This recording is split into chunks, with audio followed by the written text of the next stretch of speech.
This is the Math 2 lesson summary video for the lesson entitled, Can You Get There From Here? In Lesson 2, Can You Get There From Here? The purpose of the task and the lesson at hand is to transform figures in order to demonstrate that they are congruent to one another. So we start talking about this idea of congruence and what it means. And in the lesson itself, we are given two quadrilaterals, quadrilateral ABCD and quadrilateral QRST, and we are told that they are congruent. So we discussed the fact that we know they are congruent because of the arc marks and because of the tick marks. So what we wrote down in class today was all of the angles and side lengths that we can say are congruent based on the fact that we know that these two quadrilaterals are congruent. So we said that angle A is congruent to angle Q because angle A has one arc mark and angle Q has one arc mark. We also said that angle B would be congruent to angle R. Angle C would be congruent to angle S, and angle D would be congruent to angle T.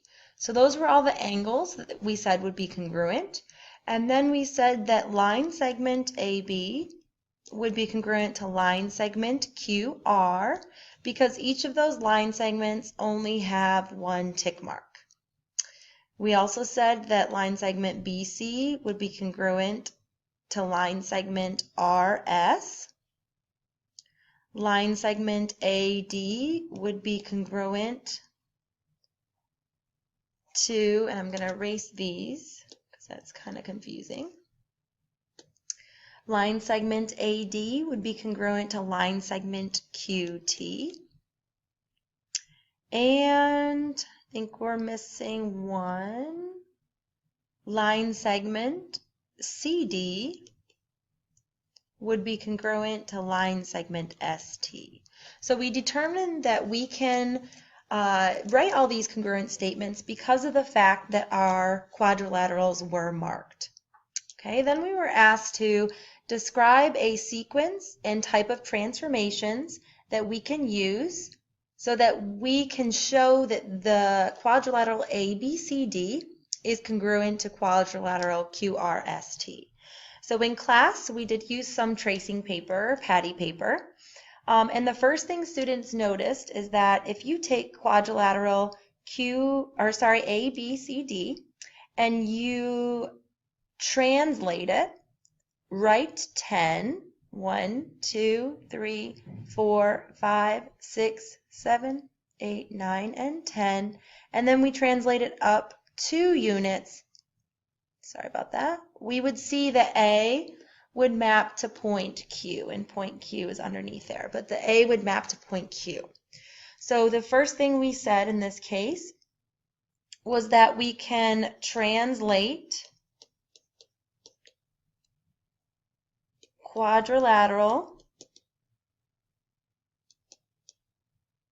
ABCD, write 10 units, and up 2 units.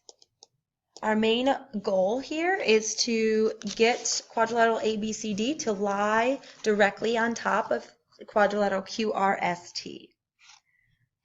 Okay. So after we translated, it was discovered in class that if we rotate our new, I'm going to put little tick marks, so B prime, C prime, and D prime, actually going to make those look a little bigger. If we rotated our prime image, we call it a prime image, so the notation from unit 1 is coming here into unit 2. If we rotate that image, and we didn't have a specific degree, we should be able to match up on top of each other angle B with angle R. So since we don't have tracing paper in front of us, we did have it in class, but we also used a compass and we put our center at point Q, and we opened it so that, let me just rotate this, so that our QR would be a radius of our circle. So let me put my point on Q, and we made sure that R would be a radius. And then what we did is we drew a circle.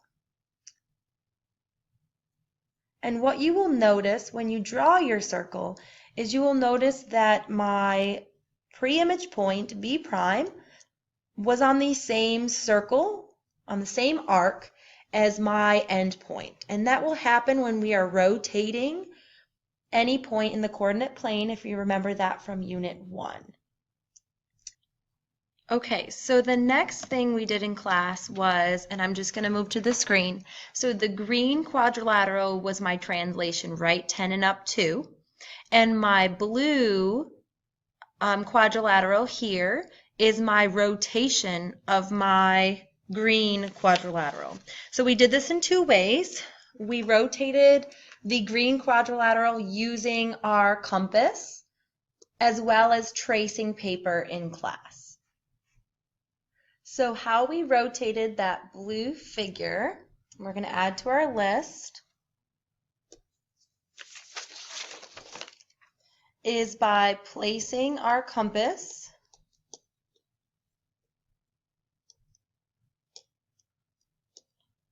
on point Q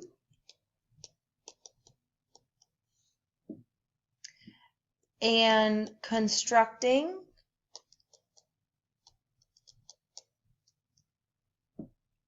a circle with congruent radii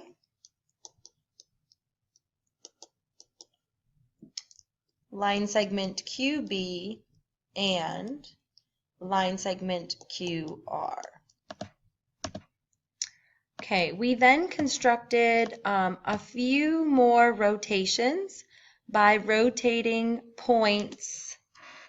Just erase this.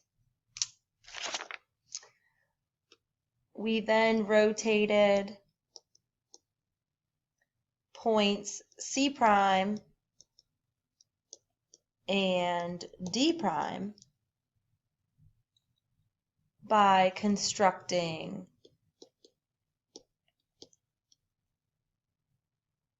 several more circles.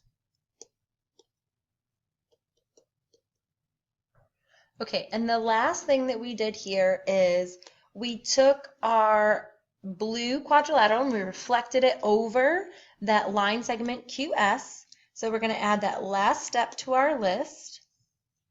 We reflected quadrilateral.